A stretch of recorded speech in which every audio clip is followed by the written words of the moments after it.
Hello, let's talk about how to overcome stress and anxiety, how to deal with stress and anxiety, and how to prevent them, according to the teachings and the writings of the Alter Rebbe, Rabbi Shneur Zalman of Liadi, the founder of Chabad movement.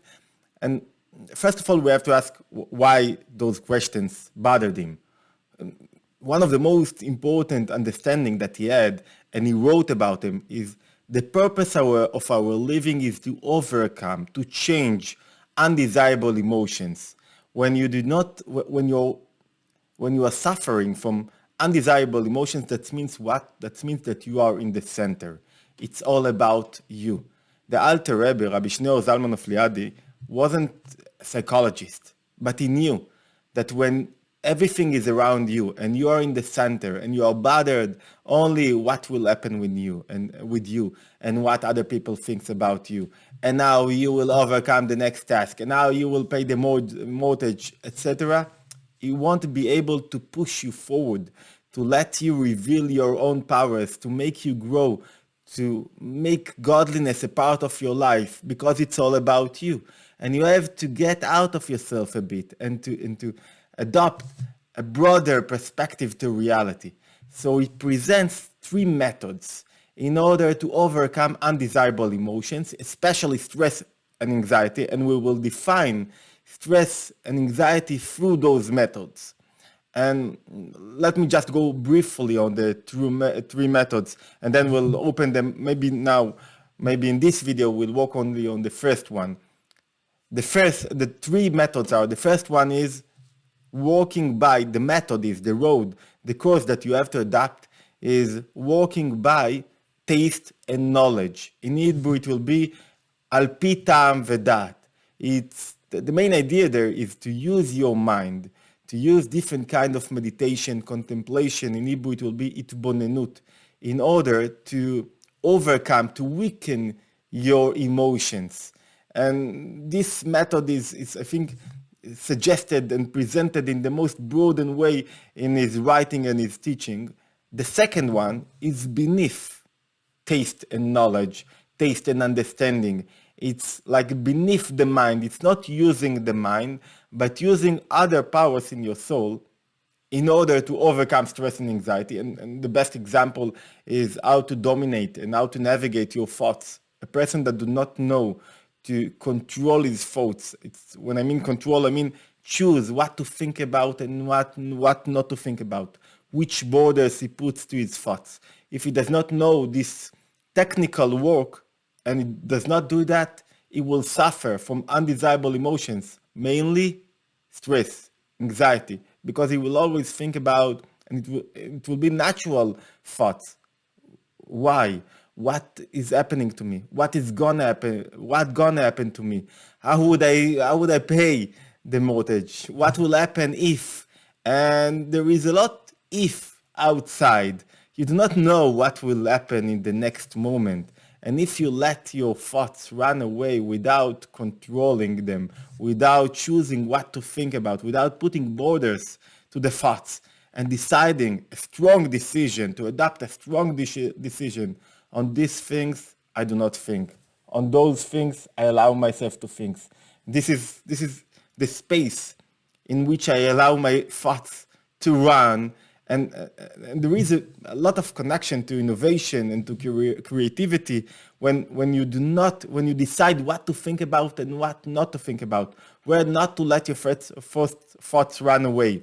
And when you do this, when you walk in this method, you do not let undesirable emotions to control you. So we said we have the first method is using your mind according to taste and knowledge, using your mind in order to weaken, in order to control and navigate and overcome undesirable emotions like stress and anxiety. We have beneath the mind, and one example was the thoughts, and we will open it and discuss it in length later. And we have a third road, which is a very important road, and it's above taste and knowledge, above your mind, using the powers, your traits in your soul that will help you to overcome stress and anxiety. And those traits, those characteristics, those powers of your soul are above your mind. Which are those? What are we talking about?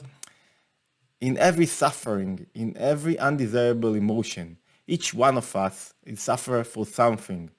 In each suffer, in each emotion, there is something that conceal in that. There is a huge motivation. And if we will be able to discover this motivation, we will know what motivates us, what we really want from our life. And if we will be able to know, to appreciate this motivation, we will be appreciate to change the course, the trajectory of the undesirable emotions, and to take them to a better place, to use them, to use this huge power that illuminates in us, to use it to good places, places that help us to grow, to achieve growth, to achieve different ways that we fulfill our life. This last road, this last method, it's a very unique method. It's not for beginners. We have to understand a bit the theory of personality, according to the Jewish theory of personality, to understand different kinds of persons in reality and what different persons suffers from, emotionally suffers from, and then to understand what motivates different people. And when you adopt this motivation, you know what is your road in life, what you should do. And stress and anxiety do not catch place when you know what is your life mission, what you have to do. It's like, in every moment, you do not ask, what do I gain from this moment? What could happen to me in this moment? But you ask, what is my mission in this moment? What should I do in this moment? What the world needs from me, not what I need from the world. And it's a huge perspective. But the result is that you are not in the center again. So let's start with the first method of the Alter Rebbe. And in order to understand this first method, we said this method, it's all about contemplation and meditating. And in Hebrew, it will be itbonenut. This is the name of our series, itbonenut. And it's suggesting, we have to answer a few questions before we get into these methods. First one is, what is the role of the emotions? What is the role of stress and anxiety? What they want from us? Why we have them? The second question is, what is the role of the mind? And how can we use the mind in a way that it will fulfill its mission, its role? So what is the role of the emotions? Why do we have emotions? Think about marriage, relationship without emotions. Think about relationship without emotions. It could be great relationship. Everyone knows what he does, what he have to do in the relationship. The spouse, they have, I know that what I have to do. I throw the garbage, I do my missions. She knows everything. We have intimacy, but without emotions, without feelings, there will be nothing that will connect us one to each other. It's all technically. It's like doing what you have to, but there is nothing that push you with the huge power, push you to your spouse and push you back when you are not satisfied or feel angry or something else. But when you love, what is love? Love is an engine. So the emotions and the feelings, here I do not do a separation between them. The emotions, what are the mission? To push you forward or to take you backwards. To push you forwards in order that you will be connected to the world, to your spouse, to your family, to your children, to the reality. Without emotions, it's all cold. You are not connected. Emotions are always subjective. They are always about me. Without me asking, you could tell me that healthy food is healthy. It's not enough. I will not have a connection to the healthy food until I will understand how good it is for me. Without the question, what good in it for me? There are no emotions. The emotions push you forward when you think about yourself. It's like it is taking yourself, taking your soul, and connecting it with the external thing. And that's the role of the emotions. Think about word. Think about about the creator. Think about world that the creator is creating the world, but he has no emotions there. He has no feelings there. He's like, he's just creating, he's just giving life to everything, but he has no feelings. Without feelings, he is not connected. He is there, we are here, we cannot be one. There is no combination. We do not dress in one in each other. We are not one.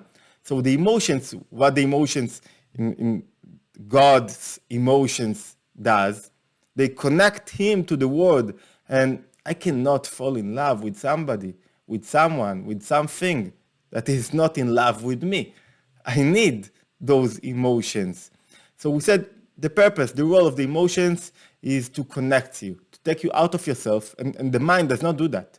The brain does not do that. The brain wants to understand, want to find the roles to choose, but it does not ask what it is connected to me. The brain does not connect me to another fellow, to my spouse. You can see when somebody needs to think, he stops and he's like that and he's, okay, leave me alone. Don't push it. Don't interfere me. I want to be with myself. I want to think. When you want to think really, seriously, you reject other people. You are with yourself. This is the process of thinking. Okay, so this is the role of emotions, but there are two kinds of emotions. There are times that emotions does not fulfill their role. And we're talking about undesirable emotions. Desirable emotions push you forward. When somebody has good emotions, when he's in love with the world, when he has passion to do, and usually when you work on one area in your life and you are full of love and passion to this area, you will have it in other different spheres, different places in your life. Because when you have passion, you have passion. And when a person has passion, he's connected. He wants to get up early. But when the engine, we say that the soul is, the emotions are the engine of the soul. But when there is trouble with your engine, you can find yourself sleeping until 12 o'clock and noon and nothing push you forward to do, to act, to create, to innovate, to think about how to do things differently. Because what? Because your emotions does not push you. Whenever somebody is creating something, he is doing something, that means what? That means he has good emotions that push you forward. And if you have an undesirable emotion, it does not let this undesirable emotion, this stress or this anxiety to control him. What the undesirable emotions does, they does the opposite thing. They disconnect you. When you feel a bit bitterness or sadness, you don't want to do, you don't want to act, you don't want to cook, you don't want to invest. When you invest in something, I talked with someone who invests in high-tech companies, and he said, we firstly invest in people. We believe in people, not only in projects.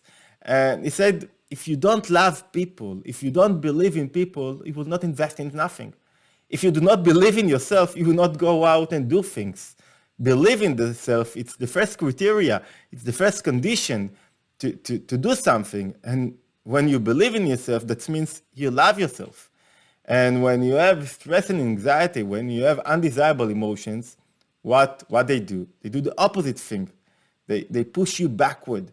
They tell you, I don't want to get out of bed. I want to be under the blanket. I don't want to do anything. I want to stay in my world, to do what I have to do, only what I have to do, but not to develop myself, not to do more than I have to. You can see it in children. You can see a child that is doing everything is okay. You can mark V here, but still something is sadder. Why? Because he can do more. He can fulfill himself more. So we have desirable emotions, undesirable emotions, that's the opposite way. They do not fulfill their role. And there is something very unique in the undesirable emotions that we have to understand. In Hebrew, the emotions are also called midot, measurements. Why? Because when the emotion discovers itself in a measure, it could be measured. So it's not strong. It does not control yourself. It pushes you forwards, but let other powers in yourself to reveal themselves. Undesirable emotions are getting out of measurement. They are not in a measure. What does it mean? Try to talk with someone that suffers from despair or stress. You try to explain him. Look outside. I know there is this thing that is hard for you, but so many things, you could find kindness and happiness in so many other areas in your life. It's not all this thing that bothers you. There are a lot of other things. You don't have children. Okay, but you have life. You can fulfill your life in different ways. The Lubavitcher Rabbi didn't have children, but still he make birth to other children, to spiritual children, to all those that listen to him and walk in his paths, in his understandings of life and in his teaching and his Torah. You don't have a spouse. You don't have love now. Okay, you have problems in your marriage. Okay, but still, so many things are good in your life. Look at your children. You have so many things to do. The world needs you, but he can't. He can't adopt this perspective. He cannot look outside of his world. Why? Outside of his emotion. Why? Because his emotion, undesirable emotion, that the one that gets out of measure, controls him now, and it does not let the mind lead him and show him other perspective and give him different glasses that he will look through them, and he will through them look in reality. And now he is stuck. So the undesirable emotions are like a blockage in your soul. So this blockage does not prevent you from seeing the goodness in life. Okay, we said we have desirable emotions, undesirable emotions. Each one of us has a unique emotion, measurement, midah, that characterize him. Any mother can look at a child and sees that he have a character, he have a personality. He was born with a specific personality, and all his life he will overcome, win, use his personality. So each one of us has a different tendency to different emotion. But the main road, the main target of the human being is not to let the undesirable emotions illuminate from your soul, in your body, in a way that they are getting out of a measure. They control you. They do not let your will, your wishes, yourself, your mind to enlighten you, to illuminate in you. But they want to control. They want, in Hebrew, it's like, Ana Emloch, I want to be the king. So all the three methods that we talked about, we mentioned, have the course, their purpose is to control, is to weaken, is to overcome this undesirable emotion that want to control you. Think about somebody that suffers from anxiety. What he suffers from? Thoughts. What will happen? What people think about me? What will I be? Think about the juvenile that thinks about his body. I'm not good enough. I'm not nice enough. I won't have a relationship. My nose is too long. And thoughts controls him. And every thought is connected to an emotion. And now the emotions want to control the thoughts. We will talk about it in another video that we will talk about the second method beneath taste and knowledge. Now we're talking about using taste and knowledge. Now the main purpose of the mind, what is the main purpose of the mind in this perspective, is to weaken the emotion, to let you, we can see that when somebody is in stress, he cannot think straight. There is this notion that some stress is good for you, but we do not want somebody that is working in an hospital, a doctor, that he will be in stress. Do you think about your doctor now is taking care to different patients and he's in stress? Do you think about a general in the army in stress? When he's in stress, in the middle of the army, the whole army will be in stress. Everyone that is beneath him will be in stress. You want him calm. You want him looking at the situation and understanding what he has to do. It's like stress usually does the opposite way. And anxiety does the opposite way. When you think about what will happen, you do not think about what I need to do right now. And you are not in the moment. Think about even an example, a small example. You have a meeting in 8:30 in the morning, a.m., and you do not find the keys to the car, and you are now starting to look for the keys to the car. And if you are in stress, the more you are in stress, the less chances that you will find the keys. But if you are not in stress, now you are calm, you're living this, you're saying, okay, I'll make a coffee, and then I look for the keys. You are like living this, something that bothers you, and you do not let it control you. Then you will be able to remember where I put the keys yesterday, and now, and where should I look for them, etc. So the purpose of the mind, the Alter Rebbe says, is to weaken the emotions. He is like a navigator. He's like controlling. He's like teaching the emotions how to look. He's now open your perspective, letting you see reality in a different way. And when you see reality in a different way, the emotions is being weakened by itself. It's like you don't walk on the emotions itself. It's like you walk on the perspective, on the glasses, in which through them you look at reality. Somebody offended you, and he told you something that you are saying, "How he told me such a thing?" You are being offended now.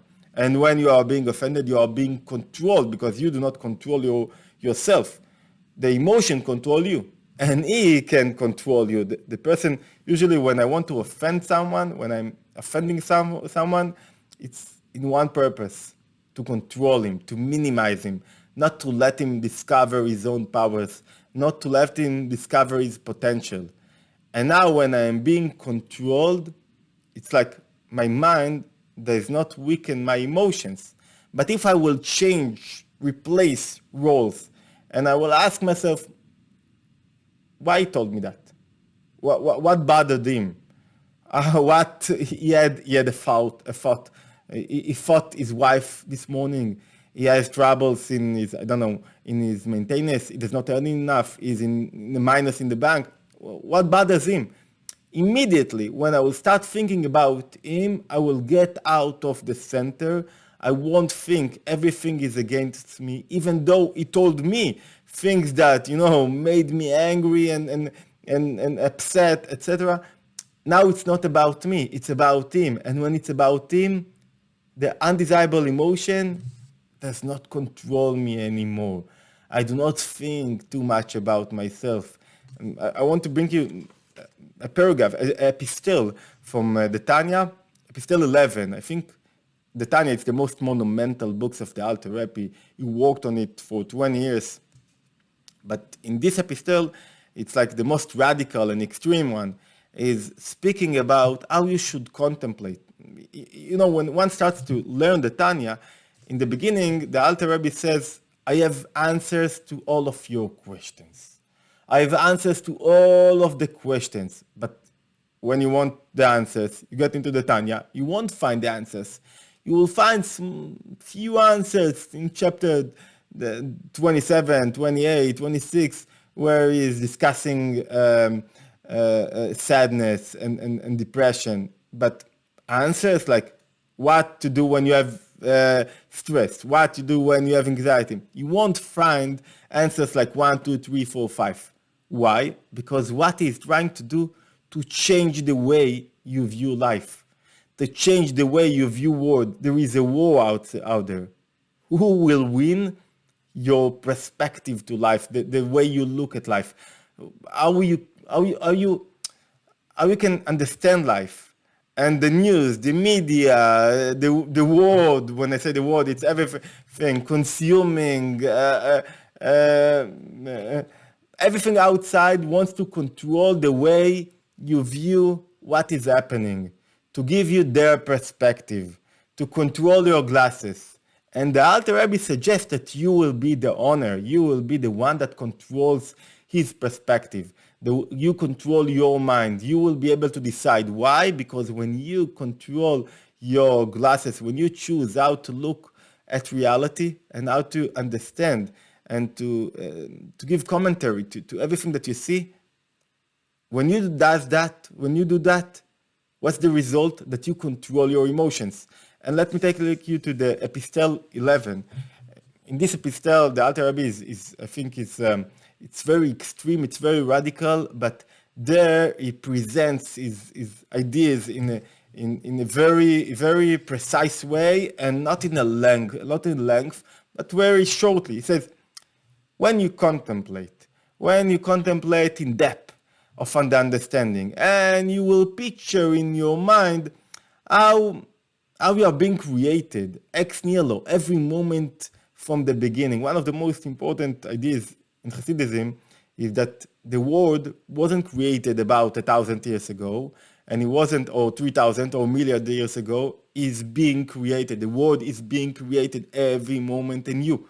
That's why the name of the book, Winning Every Moment Anew. The world is being created, and you have to create, to give content to your life every moment. You have to win your own battles in order to be a part of this creation, of this endless creation. And when you understand this endless creation, now it's giving one of the most extraordinary sentences that in the Tanya. How can one think that he is suffering, or is suffering from, or he has any applications related to problems with children, problems with his health, problems with his maintenance or sustenance? How can you think that something bad is happening to you? How can you think that you are suffering? How can you think that the world is against you? It's only because you cannot appreciate and the real way the world is being built up. You're looking only the world from external point of view. If you would change your point of view, you will see that there is no evil descendant from above, and everything that you are going through is all good. And the Alter Rabbi is writing this letter in one of his hardest years in his life. He lost his daughter. He had the struggles, the battles between those who oppose Hasidism and the Hasidism. And and the economical situation wasn't so good. And he had to manage everything. And he says, like he says in the last conversation in his life, and if we will have time, maybe next time we'll talk about it.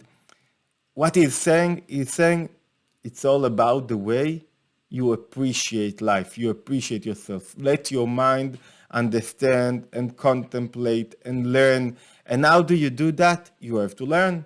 What is to learn? To learn how the world is built up. And the more you learn, the picture of reality will change by itself your emotion. Your emotions will be weakened. They won't control you. This method does not help when you are in stressed mode, when now you are suffering from anxiety. It helps to prevent it. When you are not in a chaos now in your life, and it's not burst out of you now in this moment, it's like now we are calm, now you can think about reality, think about life and death, think about the endless creation, the any moment creation that is being, any moment is anew, every moment that you sees reality in this perspective, you are enjoying the ability to be anew every moment, to see life differently. Maybe I'll finish with a story that happened to me in order, to see how you can appreciate this method of itbonenut. And this is what we are doing. We are contemplating, and it is not a work of I understood something. It's a work of a strong decision that I want to taste this thing. I want to work on it. I want to learn. I want to develop myself. I want to be connected to those ideas. I want to see how they are connected to me. I want to, everything that I'm learning, I'm asking myself how it is connected to me. So about 5 years ago, I don't know how other writers writes, but how do I write? I go to my wife, I show her my next idea to the my idea to the my next book, and she looks at it and says, okay, it's good, it's not good, because there is a price to any book. You sit in, I wrote 10 books. Most of them have been bestsellers in Israel. They were published in, I forgot that I'm speaking in Hebrew, to the audience that do not really knows maybe all the books. The last 5 of them were published in the biggest publishing house in Israel, Yediot Sfarim, and the last 2 of them, The Art of Elevation, which deals with parenting and education, and the book about Upside Down, Jewish creativity. Both of the last were bought by the largest publishing house in China that is connected to the Chinese party, the Communist Chinese party. Okay, and they are about to be published in China, I think in the next few months. They have already been translated to Chinese, and it is very interesting how the ideas of Judaism will be accepted in China, and how the Chinese reader will adapt the Jewish ideas. Let's get to the story. So when I wrote The Art of Elevation, the main idea was, I told my wife, to take the ideas of the Alter Rebbe, winning every moment, and to see how we can teach parents, or how we can give parents tools in order that they will teach the children to overcome, to win their battles, to win every moment anew, to win to gain optimistic perspective to life, that you can win your undesirable emotions. So she said, okay. I got into the room. I wrote for 9 months, something like that. It's a crazy work. The beginning is very hard because you have to catch a lot of things together. At the end, after 9 months, I felt, okay, I'm smelling the end. It's like a horse that's smelling that is getting back to its place, and he's now happy. And it was 11 and a half. I think it was Tuesday, if I'm not wrong. And I sat on the couch and I thought to myself, 11 and a half p.m., I thought to myself, maybe I should do another coffee and walk, or I should go to sleep and wake up early with new power and new strength. And I didn't decide. I felt to sleep. And I woke up at 3, I think, 3:30 in the morning, happy, singing. And I asked myself, wow, what a good day. I told to myself, I have a full day to work, to continue, to reach, to get to the end of the book and to send it to the publishing house. I made to myself a coffee, and then I saw that somebody took my computer, and somebody took my wallet, and I had all few stuffs around it, and I had a storage hard disk that was connected to the computer. I didn't have then yet a cloud, but everything I had was in the storage, and I hid the storage when I went out of home, but usually it was connected to the computer. And I was so, wow, what happened?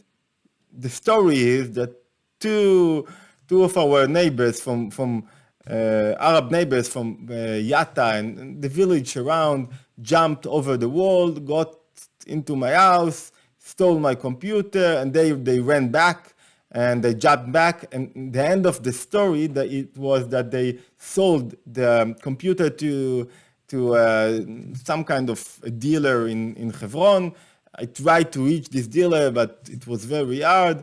And they sold it for 150 shekels, something like $40, and I was ready to pay anything in order to get back the computer. I don't know who of you wrote anything in his life, but when you write one day, there is a lot of sweat. You work so hard, writing 9 months, 15 hours a day, losing it all. It was like, wow, I lost everything I did. Maybe you want the end of the story before I'll get to the end of the story of the idea of what I'm talking about. I didn't find the computer, and it was very hard because I had to decide that I'm getting back and writing again. I wrote again everything. Uh, I made a connection with this dealer from Hebron, and I told him, "Wow, I'm ready to give you everything. Just bring me back my computer." And he said, "I'm ready. I don't want money." He was afraid a little bit because of all the noise I did. But he said, "How would I know which one is your computer? How would I know? I have 1,000 computers over here." They stole 1,000 computers from the Israeli territory and they brought it to the Palestinian territory. And then I couldn't find him anymore. I couldn't make a connection anymore, and we lost touch. I couldn't find. I hope the book, The Art of Elevation, will be published in Arabic, and maybe there will be a version in Arabic. It will be useful, I think. But let's get back to the point that we talked about. In the morning, I'm learning together with a friend who is a very prominent psychologist, and he told me, Yehiel, Hilik, it's not. It's artificial. You have to stay in your agony. Let place. Don't smile like that. Give place to your pain. People suffer from different things in their life, but you suffered. Something happened. You have pain. Show it. Stay in your pain. Don't smile now and jump with, okay, what do I do now? Stay like that. You know, this is a very common psychologist movement that they tell you, stay in your place, listen to your undesirable emotions, to what is happening to you. And there is something very true in that. And I told him, let's see what the Alter Rebbe is saying about that. And we opened randomly, there are 183, I think, letters that the Alter Rebbe, epistles that the Alter Rebbe wrote to different people in different subjects, and each one of them is, you can learn from it so much. And we opened randomly in a letter that he wrote to somebody that had 10,000 rubles, and he lost 8,000 of them. And he suffered now from anxiety and sadness and melancholy. And he wrote to him like that. And I felt that the Alter Rebbe is talking to me. He wrote like that. My beloved brother, be strong and be sure that God will bring you back whatever you lost in the next years. This sentence wasn't so, I don't know, maybe I would not agree to sit back and to write again. I lost 9 months of work. Maybe I would not want to write again, to sit, to push yourself, to discover the motivation to do it again. It's something unbelievable. It's like, how could I do that? And then he continued and he said, these are the measures, the emotions, the way God is controlling the words, is crashing and curing, give you grace, and then after the grace, you will find gvura, you will find boundaries, you will find that is like justice, you will find that he stopped the grace, he does not let the grace be a part of your life, and he is now telling you, oh, there is another movement in life. It's not only about grace. I can show myself whenever you are suffering. And sometimes I let you suffer. I crush you and I cure you. Why? In order that you will develop yourself. In order that you will change the way you look at life. In order that when you will understand, he's saying like that, the most important thing to get out of something like what happened to you. I lost my computer within 9 months writing. He lost 8,000 rubles. The most important thing is to remember that when somebody loves you, only then is pushing you to see reality differently. Only then is telling you, is criticize you. Don't accept criticize from somebody that does not love you, really love you and cherish you. God love you. He now wants you to grow, to develop yourself, to be a person that controls his life, that controls everything that he does. So don't say nothing happened here. Contemplate. And by this contemplate, after you will contemplate, now you will be able to appreciate really your life. Now you will be really appreciate what happened to you, and to understand that what happened to you is not against you. And the result was that I sat another 6 months after reading this letter, and I think the book was published and now is a better book from the first version. Something good happened to me. But if you are in a mode of victimizing, you are a victim and everything is against you. And you think, why this happened to me? And sometimes it is not really connected to reality. And you do not contemplate and you do not get out yourself, you will be melancholy and stressed only because you will think why these things happens to me now.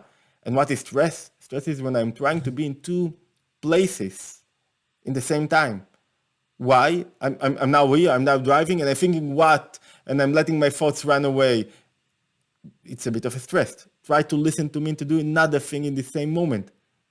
So the way to overcome stress is to know that, according to this method, is to know that you are in the right place, that everything that happens to you is precise for you. And it's not only precise for you, it's a part of your life mission. You can get out of it something to yourself. You can grow out of it. And nothing happened to nobody if it wasn't precise for the message that he should accept in life. So this is the first method, how to overcome stress and anxiety. We have more to contemplate, to use our mind, to open our perspective, to get out of ourselves. And one, small technique is whenever somebody asks you, how are you? First thing to do, change position and ask, how are you? Try to see him. Not now to be only in yourself and not to be victimized, to think about him, to think about reality, to think what you are needed in this moment. And when you does that, it's like slowly, while using this method of idbonenut, of contemplation, you think, how can, as he says in his epistle 11, how can I think that something bad has happened to me? How can I want to be in a different place? This place is the right place for me. And when thinking like that, it's not easy, but it's a part of the method. What it does to you in the Tanya, it changes your perspective. And while thinking like that, at the end, what is the result? That you cannot think that what will happen to me. Everything that happens to you is accurate to you. And every moment we can ask ourselves, this is part of reality. This is the way that the creation has been built up. That you do not know what will happen in the next moment. You do not know. Nobody knows. Nobody knows what will happen the next moment. And thinking about what will happen if my daughter will go out and something will happen to her. You cannot walk like that in reality. You cannot do nothing in reality when you walk like that. So this is the main method. In each method, there are a lot of techniques and tools that one can adopt. We will talk about the tools and the methods, but firstly, we have to go through the second two methods that the Alter Rebbe presents. This method is not for the time that you are in stress. It's to prevent stress, and when you have times that you are a bit calmed down, and now you can contemplate, learn, and weaken your emotions so they won't enlighten you in a way like they are in their source, like in a way that they are control your soul and your body. Thank you very much for now. We will meet the next time.